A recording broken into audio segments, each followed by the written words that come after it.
Hi folks, I've got a Sofirn SP35 to have a look at and show you.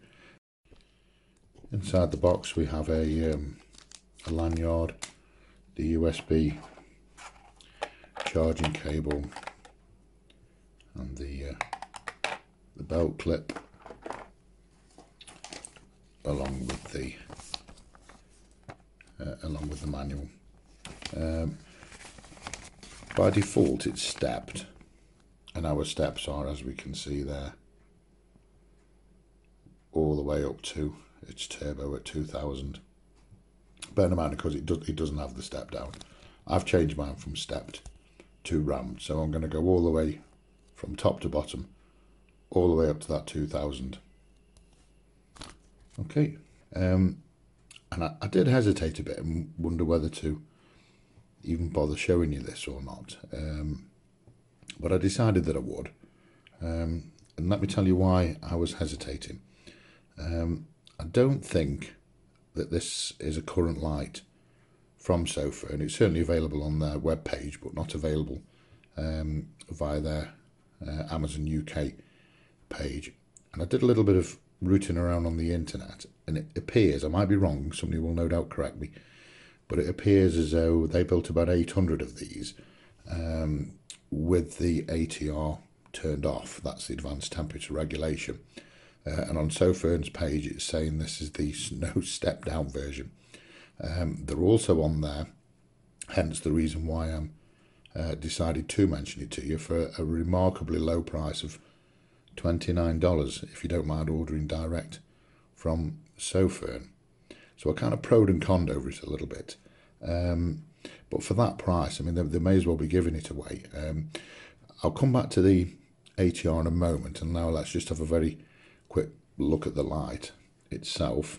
It's a 21700, and as you can see from the size in there, it's about as small as I've seen a 21700 light. In fact, let me just pause a second.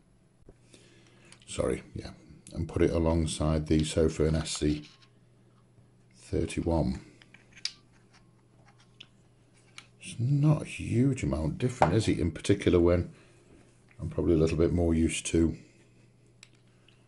you know, the slightly larger O-light. Anyway, let's move along. It comes with a 21700 battery, which I've got charging in there with USB-C inbuilt charging, and a slightly different button configuration than what I'm used to with the Sofirns. Nothing wrong with it, it's just different. And it's a one click on and a one click off. This one I've got, its ramping, and interesting with the ramping, it will ramp all the way up to, I don't know why they describe it as being turbo, given that it's never going to step down, but it will go all the way up to its maximum output. We can double click from any point and take us to its maximum, and we can simply change it to its stepped mode if we want by clicking 4 times when it's on. So pretty simple to operate. Now a major word of warning: no step down. It's a 2000 lumen light, and it's going to run so long as the battery will power it, or I don't know if you break it or not. It's just going to keep on getting hotter and hotter and hotter. Now, I've done the heat test, which I'll show you that actually next, before we take it out, because I was a little bit surprised with the heat test in that it didn't get nearly as hot as I expected it to, nor as quickly as I expected it to. I was kind of expecting, you know, 30-60 seconds, and it was just getting ridiculous. You get a lot longer than that, which I'll show you in a moment. But again, you are heavily reliant on a large degree of user experience and common sense, and that you don't want to be, for example, leaving this on and then just propping it somewhere, lighting up an area or something. It's just going to get too hot. So that was one of the main reasons why I hesitated mentioning it. Some may say it's completely unsuitable. Doesn't bother me. I quite like it, and it certainly performs very well. You know, and I'm perfectly happy to, you know, to hold it and turn it down when I think it's personally getting too hot. But the deciding factor for putting the video up there was A, I've warned you about that, and B, its price, $29. So I'll show you the temperature test, and then we will take it out and I will show you how it works. Okay folks, let's just take the starting temperature, room temperature, and let's see, without any step down, just how hot this is going to get. Make sure I'm on turbo. Yes I am. Turn my lux meter on.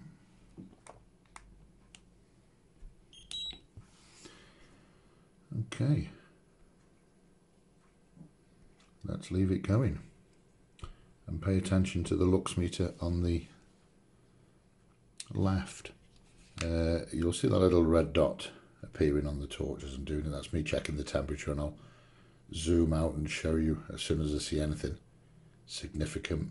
And let's leave it ticking away and see what happens. Just after 1 minute in,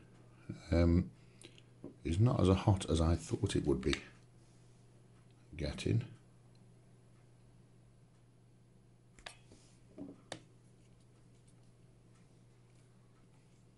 That's still okay. I wouldn't be worried about that now as we start creeping up towards 2 minutes, and we've not lost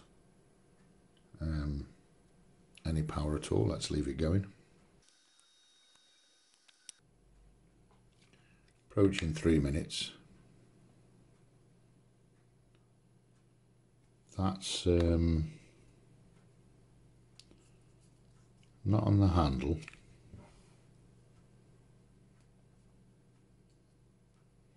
Yeah, that's starting. That's well, that's pretty uncomfortable. As you can see there, and we've not dropped a great deal of power. What we were on. Let's leave it going. Let's take it a bit more. Let's see what happens. So we're just at 4 minutes now. I've been watching the temperature, which I'll show you now. Can we see it?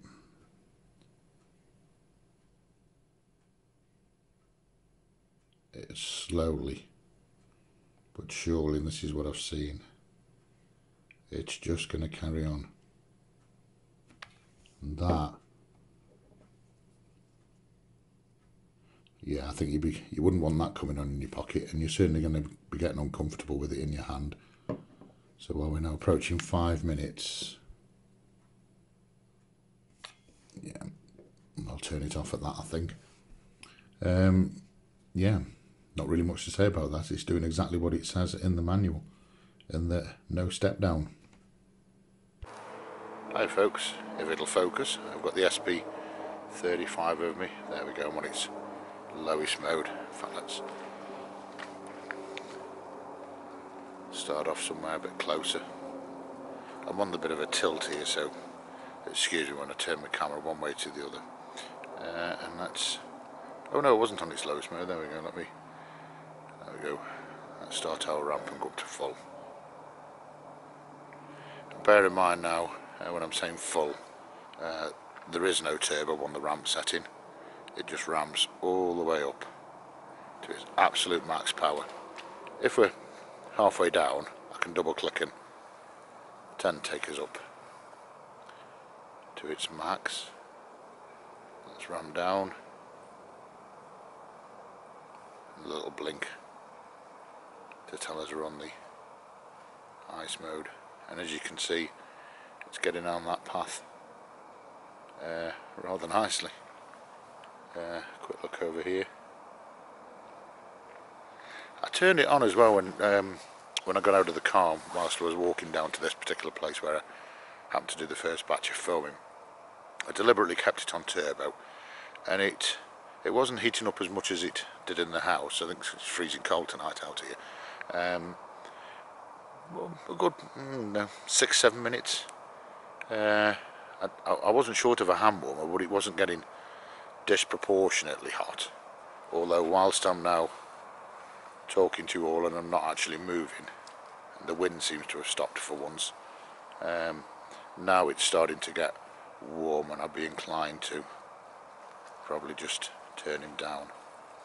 I think this is why, let me see if I don't cock this up. There we go. Oh no, I just tried to change to step mode and screwed it up. Never mind. I think you'd have to back off a touch if you wanted to use it for prolonged periods, something like that. But for such a small light, I think that's doing pretty well, don't you?